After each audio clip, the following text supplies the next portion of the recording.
When did a waiter nearly unalived your 8-year-old because he thought you were lying? My 8-year-old daughter Phoenix has severe leukemia and is currently going through chemotherapy. The treatment has made her immune system extremely weak, and she's also developed serious food allergies, especially to nuts. Last month was Phoenix's birthday, and she'd been asking to go to this fancy Italian restaurant she'd seen on TV. After weeks of chemo treatments and hospital visits, we wanted to give her one normal, happy experience. I called the restaurant ahead of time to explain Phoenix's situation, the leukemia, the compromised immune system, and the severe nut allergy. The manager assured me they could accommodate her needs and would take extra precautions. When we arrived, Phoenix was so excited. She'd worn her favorite dress and the new wig we'd bought to replace the hair she'd lost from chemo. She looked like any other happy 8-year-old, just a little pale and thin. Our waiter, this guy named Derek, seemed annoyed from the moment we sat down. When I reminded him about Phoenix's allergies and asked him to please make sure the kitchen knew, he rolled his eyes. Yeah, these nuts. I got it. It's really important, I stressed. She's immunocompromised from cancer treatment. Even cross-contamination could be dangerous. Derek looked at Phoenix, then back at me. She looks fine to me. I was taken aback. Excuse me? I'm just saying, she doesn't look sick. A lot of parents exaggerate these allergy things for attention. My husband stepped in. Sir, our daughter has leukemia. This isn't about attention. Derek shrugged. If you say so.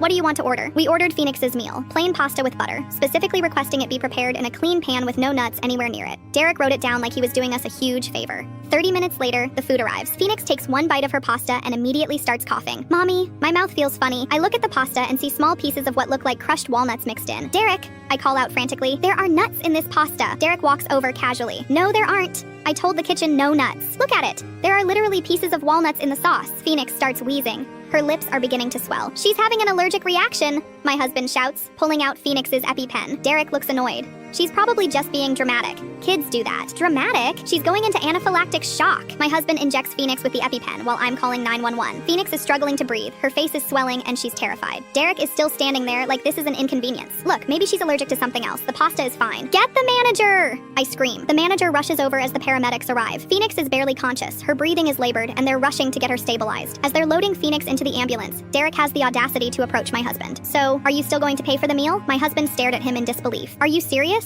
You nearly unalived our daughter. I didn't do anything wrong. She probably had a reaction to something else. That's when my husband lost it. She has cancer.